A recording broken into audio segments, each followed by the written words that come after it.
Hello everybody and welcome to the island of Zandalar. And here we are at the capital city called Zuldazar. We're going to be talking with the princess who's going to be escorting us up to the golden throne to meet the king of this empire, King Rastakhan.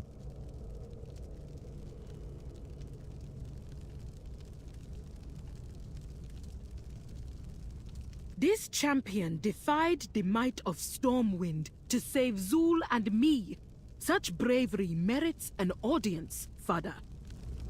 Enough! I will decide what to do with this outsider. Jacrazet speaks true. You seek our fleet's might against the Alliance. But my daughter is right as well. Rescuing her showed great courage, a trait I admire. Talanji worries that I do not see our true enemies. Know that I am not as blind as she fears. Let us see if the Horde can prove its worth to Zandala. Let them stay in the Great Seal as my guests, for now.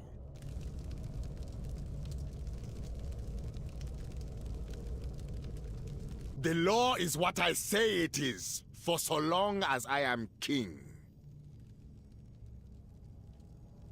The eyes of the kingdom rest upon you, champion. This day, I name you Speaker of the Horde. So at this point, the king has named us the Speaker of the Horde. And as that, our first mission here is going to be setting up our embassy so we can begin our relations with the Zandalari tribe. And of course, you can't ask for a better view than this, looking at this beautiful empire standing next to the king himself.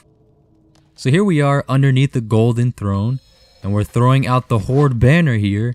And as you can see, it's actually a really good banner because within seconds of throwing it on the ground, you can see they've arrived here already, so that's pretty good. So now we're heading inside this temple, some beautiful and amazing architecture. And here's a hall of ancient paths. I don't know much about it, but it looks like it's going to be a portal room, of course. But they're going to be setting up all the portals to Orgrimmar, Dalaran, and all the other places, and maybe even some new places. We'll have to wait and see what happens there. Of course, we're also going to the Great Seal and the Vault of the Kings. Here, this place seems to be the royal treasury, where they're going to have the banks, maybe an auction house. Maybe we can set up a checkings account, maybe a savings account, maybe some new currency or something. That'll be pretty cool. And then here is the Vault of the Kings, and of course, he's like a dwarf made of diamond in the heart of Zuldazar, who, of course, is no one other than Magni Bronzebeard or Magni Diamondbeard. I know that's a weak joke, but it works, right? And of course, he's given us the quest to receive Azeroth's gift, which is the Heart of Azeroth. And this is an amazing quest. As soon as you enter here, you can hear the heartbeat, the pulse of Azeroth in a room surrounded, filled with the essence of Azerite. So this place is beautiful, as you can see. Magni is the speaker, but we are the champion, and she needs us to fight for her. Take the gift she offers, one born of her very essence. As it grows stronger, so will you. So here's the quest. Very simple. Just like that, we collect the Heart of Azeroth, which gives us critical strike, haste, versatility, and mastery. And as you can see, we are charging it up with the Azerite, giving us artifact power, which makes our artifact necklace, the Heart of Azeroth, much more powerful. That is going to be replacing the weapons, of course. We're being given blue items to improve our character, so we don't have to worry about the power of our enemies, but rather the skill of our enemies. And once we go back up, we again talk to the princess. She kind of shows us all the threats that they face here. In the northern border, we're going to be fighting the blood trolls. Right here in Zuldazar, the advisors plot against us. They don't want to help the Horde, of course. They're kind of corrupting his mind in a certain way. And then out there, more north, out there in Vuldun, it's going to be the threat, a big threat to the Horde and to her people. Of course, the sand trolls out here in the deserts, led by this very ferocious looking troll. So once we complete this quest, we get welcome to Zandalar. the achievement we get for completing the introduction quest to Zandalar, of course. And now when we look at the map of Zandalar, we're shown Zuldazar. We have to deal with the political warfare here in the capital city, Nazmir, where you're going to see the blood trolls, you know, the crazy rituals and such. And then Vul'Dun, which is going to be the sandy deserts. This place seems very cool and that's where I want to go. But I think it's best to start off here in the capital city and gain the trust of the king so that he can help out the horde. That's the whole reason why we're here. So as you can see, this guy looks very intimidating. I'd be terrified to see that guy in the middle of the night because he'd probably snack my neck in one try. Just punch me and kill me, right? It is good to be the So of king. course we get some quests here. We're given 3 quests to meet up with random people throughout the map here. It's going to be all staying in Zandalar, or I mean Zuldazar in the capital city. It's going to be like errands running here so we can gain the trust of the king. And after that, I imagine we'd be able to go to the other places. Now I'm a huge fan of the troll theme in the expansion. You know, all the dinosaurs, the armor, the mounts, everything just seems super exciting. And I was just jumping off balconies and balconies. And eventually I died because, you know, that's a good way to start things off, right? So the first quest is headed down here. We're going to be talking with a war druid. She's not a regular druid, right? She's a war druid.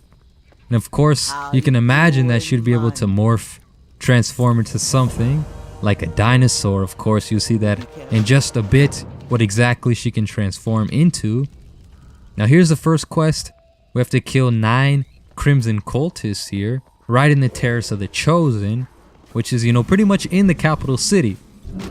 As you can see, there's this Death Knight already starting to fight these Crimson Cultists here. And it's going to be these acolytes here. If you talk to them, they don't really say anything, you know, not much. And of course, you're walking down through here, there's no hostiles. No one seems to be very angry or anything. But that's when the totem comes in hand, right? So you have the totem, you drop it next to some of these acolytes, and of course, they will respond to the totem as they'll be revealed for using blood magic, right? Blood magic doesn't sound too good or too friendly, of course, and they're our biggest enemies here in the capital city, it seems like. But when I saw the war druid, it had me thinking, you know, like I know classes already have kind of like a subclass. For example, for this hunter here, you have marksman, you have beast mastery, and you have survival hunter, right? So they're all hunters, but they're all kind of like sub specs. And I was thinking like even more specific, like kind of sub specs, if that makes sense. Like for example, like you see she's not a druid, she's a war druid. Imagine if they introduced something like that in the game where like if you're a Zandalari troll and you choose druid, you become specifically a war druid, and they have abilities that match that trait. So she'll be like transforming into dinosaurs and such. Or maybe for like high mountain turns, like maybe there's a specific hunter class you can be if you're a high mountain turn with, again, abilities that adjust to your race. I mean, that'd be kind of a cool idea, you know, giving the class another theme depending on which race you select. So here's another quest. We're going to be out here, you know, playing with these little hatchlings. We have to shoo them away from this terrace as there's been some corruption. As you can tell, these pterodaxes have been infused with blood magic. I'm guessing from the acolytes that we fought before. And of course, it looks like we're trying to save the little hatchlings from being corrupted anymore by the blood magic, so they don't become like these fully grown pterodaxes or blood crazed. They'll pretty much kill anything in their pathway. And then we come up here to fight Dragata, which looks like the guy who was sitting next to the king up on the golden throne. I'm not 100% sure if that's him, but I'm like 99% sure it's him, right? He's a pretty tough opponent. As you can see, he's a level 110 elite. It's a 3 versus 1 fight. And as you can see, the war druid there, she was transforming into a dinosaur right there. She became like a raptor, and she was also a triceratops. So, you know, that's pretty cool. Imagine being able to transform into a dinosaur. I mean, that'd be pretty amazing. So we take this guy down. He's a pretty tough opponent. And then as we move on to the next quest, we have to select between these two guys. They offer different benefits, but I had to research a little bit more about it. But that's for a different episode. Thanks for watching, and I hope to see you guys in the next video.